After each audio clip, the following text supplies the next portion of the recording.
అందరికీ నమస్కారం. నేను శిరీష. ప్రస్తుతం మనతో పాటు ఉన్నారు ప్రముఖ ఆధ్యాత్మికవేత్త, జ్యోతిష్య పండితులు, సంకల్ప మందిర్ నిర్వాహకులు బ్రహ్మశ్రీ నందిబట్ల శ్రీహరి శర్మ గారు. గురుగారితో మాట్లాడదాం. నమస్కారం గురుగారు. వాగర్థావివ సంపృక్తౌ వాగర్థ ప్రతిపత్తయే జగతః పితరౌ వందే పార్వతీ పరమేశ్వరౌ. ఆదిత్యాయ చ సోమాయ మంగళాయ బుధాయ చ గురు శుక్ర శనిభ్యశ్చ రాహవే కేతవే నమః. శృంగేరి జగద్గురు పీఠాధిపతులకి, కంచి పీఠాధిపతులకి నమస్కారములు తెలియజేసుకుంటూ కార్యక్రమాన్ని ప్రారంభిద్దాం. గురుగారు, ఈ ఫిబ్రవరి 14న శని త్రయోదశి వస్తుంది. సో మరి విశేషంగా ఈ ద్వాదశ రాశిలో కొన్ని రాశుల వారు శని ప్రభావం వల్ల బాధపడుతున్నారు కదా. మరి ఆ రోజు విశేషంగా ఎలాంటి పూజలు చేసుకోవచ్చు అంటారు? ఎలాంటి దాన ధర్మాలు చేసుకుంటే ఈ శని ప్రభావం తగ్గే ఛాన్సెస్ ఉన్నాయంటారు? శని త్రయోదశి 14వ తారీఖు రోజున మనకు ఏర్పడబోతుంది. అయితే వీక్షించే మన 9 మ్యాక్స్ టీవీ భక్తి సమాచారం ప్రేక్షకులు చాలామందికి ఉండేటువంటి సందేహం ఏంటంటే, సూర్యోదయానికి ఏ తిథి ఉంటుందో ఆ తిథే ప్రధానంగా తీసుకుంటాము అని అంటారు. ఇదంతా రాంగ్. ఆల్రెడీ 14వ తారీఖు రోజున ద్వాదశి ఉంది, ఎప్పుడో సాయంత్రానికి కదా త్రయోదశి వచ్చేటువంటిది, మరి శని త్రయోదశి కాదు కదా అని అంటారు. మనకు ధర్మసింధు ప్రకారము చెప్పబడినటువంటి శని త్రయోదశి యొక్క విశిష్టతలో చెప్పబడినటువంటి ప్రధానమైన అంశం ఏంటంటే, త్రయోదశి పుణ్యకాలము అనేటువంటిది ఉంటుంది.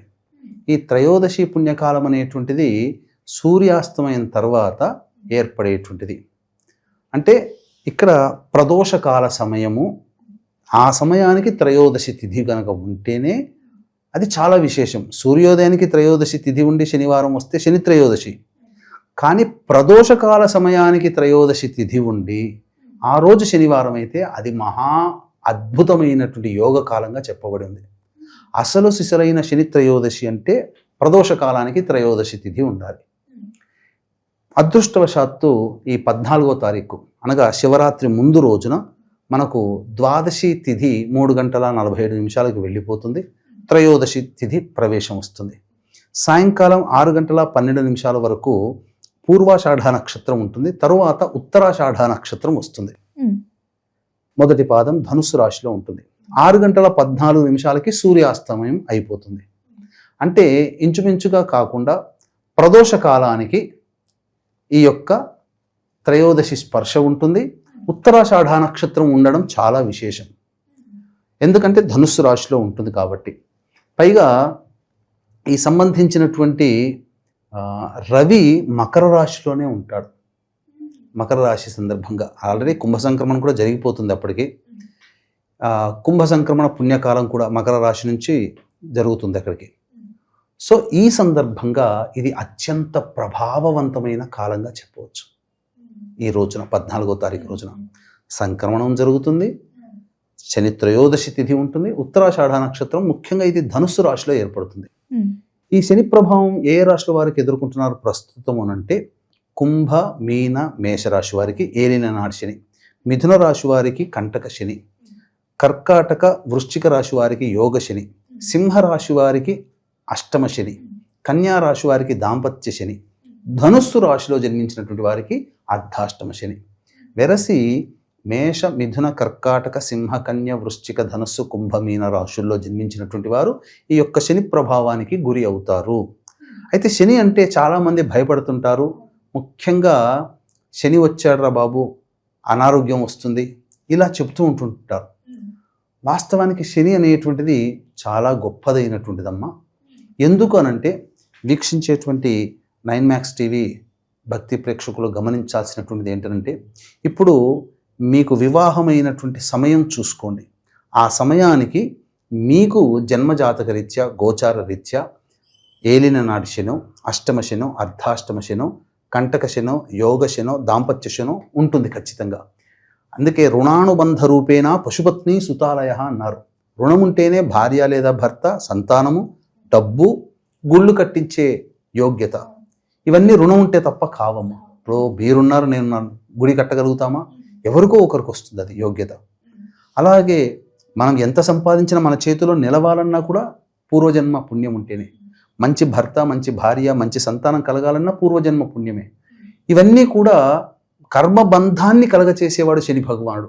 కాబట్టి వివాహం కావట్లేదని బాధపడే వాళ్ళకి, మాకు సంతానం కలగట్లేదని బాధపడే వాళ్ళకి ఈ శని ప్రభావం ఉన్నప్పుడే వివాహము, సంతానం ఇవన్నీ కలుగుతాయి. ఎందుకంటే కర్మబంధం.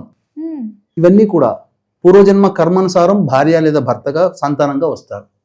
ఇది అద్భుతంగా గ్రహించుకోవాలి. ఇది తెలియకుండా చాలామంది శని అనగానే భయపడిపోతుంటారు. ఎందుకు భయపడిపోతుంటారు చెప్పమంటారమ్మా? చాలామంది అంటే ఈ శని ప్రభావానికి గురైనప్పుడు అనారోగ్య సమస్యలు వస్తాయి, డబ్బుని నష్టపోతారు, రుణాలు చేయాల్సిన పరిస్థితి వస్తుంది, వాళ్ళకి ఇవ్వాల్సిన డబ్బులు ఎవరు ఇవ్వరు, పైగా కింద వాళ్ళతోని మాటలు పడాల్సి వస్తుంది, ఉద్యోగాలు కోల్పోతారు, వ్యాపారాలు నష్టం వస్తాయి.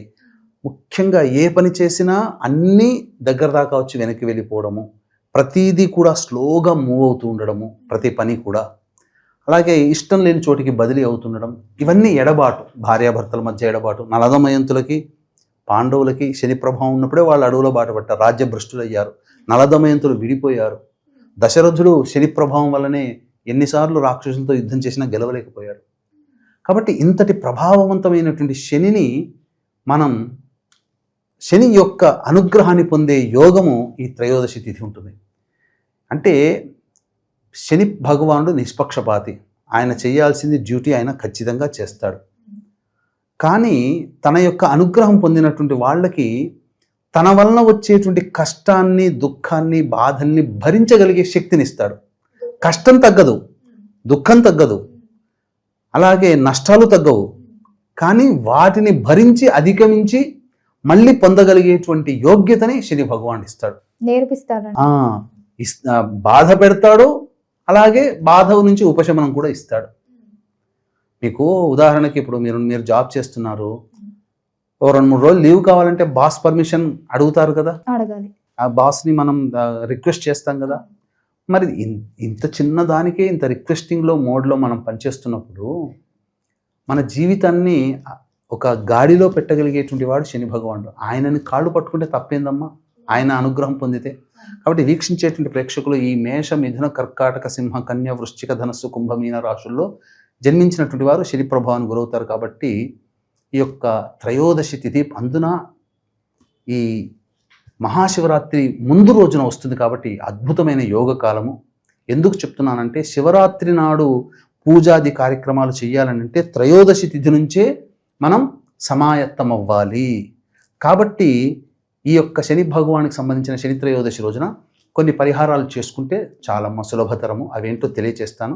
అయితే వీక్షించేటువంటి ప్రేక్షకులకి ఈ మహాశివరాత్రి సందర్భంగా అత్యంత మహిమాన్వితమైనటువంటి సుప్రసిద్ధ పవిత్ర కాశీ క్షేత్రములో, కాశీ గర్భాలయానికి ప్రాంగణంలో మీ జాతకరీత్యా కలుగు అన్ని రకాల సమస్యల నివారణకి శివరాత్రి రోజున రుద్రపారాయణము, రుద్రాభిషేకము, తదనంతరం 17వ తారీఖు రోజున సూర్యగ్రహణం వస్తుంది. కాబట్టి ఈ యొక్క సూర్యగ్రహణం సందర్భంగా వృషభ, మిథున, కర్కాటక, సింహ, తుల, వృశ్చిక, ధనుస్సు, వృశ్చిక, మకర, కుంభమీన రాశిలో జన్మించిన వారికి గ్రహణ దోషం ఏర్పడుతుంది. కాబట్టి గ్రహణ దోష నివారణార్థమై 17వ తారీఖు అమావాస్య రోజున మధ్యాహ్నం 3 గంటలకి గ్రహణ దోష నివారణ పూజలు, హోమాలు, చండీ హోమము, మృత్యుంజయ హోమం, రుద్రహోమం, సుదర్శన హోమం, శని దోష నివారణ పూజల హోమాలు కూడా జరిపించడం జరుగుతుంది.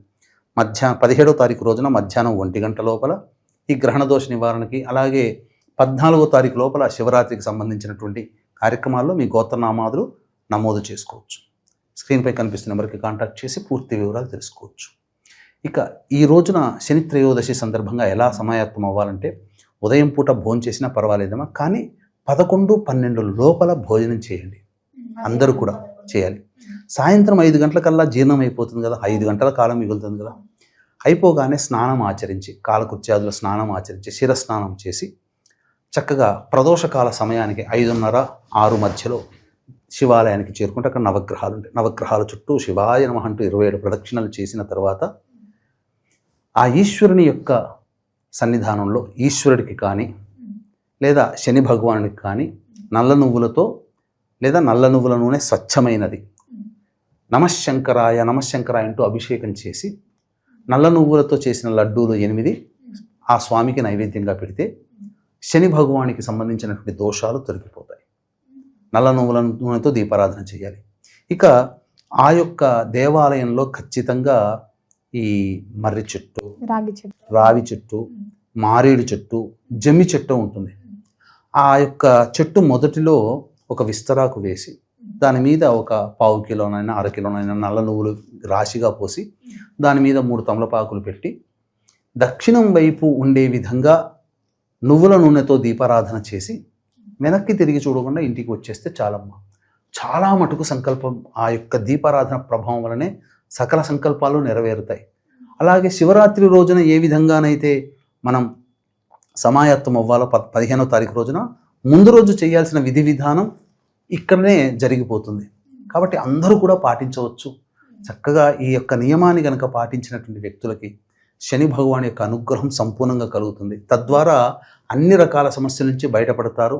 కర్మ బంధము తొలగిపోతుంది. సకల సుఖాలు అనుభవిస్తారు. ఇక శివరాత్రి రోజున పొందే పుణ్యము ఆ పొందే పుణ్యము మానవుడి యొక్క పుణ్యాన్ని వర్ణించడానికి మాటలు సరిపోవు అని చెప్పవచ్చు. గురుగారు, ముఖ్యంగా మరి దాన ధర్మాల విషయాలకు వస్తే ఎలాంటి దాన ధర్మాలు చేసుకోవచ్చు అంటారు ఆ రోజు? దాన ధర్మాల విషయానికి వస్తే దానం తీసుకునేటువంటి బ్రాహ్మడు కూడా ఆ రోజు మధ్యాహ్నం 12 లోపల భోంచేసి స్నానం ఆచరించాలి.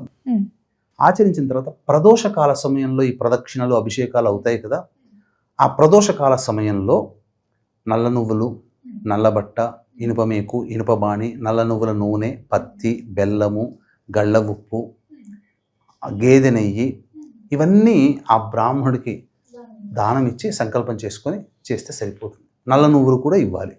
ఇవి చేస్తే, ఈ దానాది కార్యక్రమాలు చేస్తే ఇంకా విశేషము. అసలు చెప్పాలి అని అంటే ఇది చేసిన తర్వాత వాళ్ళ యొక్క శరీరం ఎంత తేలికగా ఉంటుందంటే, ఏదో ఒక జ్వరం వచ్చినటువంటి వాడికి ఇంజెక్షన్ వేస్తే ఒళ్ళంతా చల్లబడి చెమటలు వస్తే ఎంతలా ఉంటుందో అంతలా అవుతుంది. ఇది గనక చెప్పకపోతే నన్ను అడగండి అమ్మా. ఈ దానం చేసి ఇట్లా చెప్పిన విధంగా దానం చేసిన తర్వాత వాళ్ళలో చాలా బాడీలో ఏదో ఒక బరువు పోయింది నా బాడీలో అని ఫీల్ అవుతారు. అదే దోషం. ఆ దోషం పోతుందంటారు.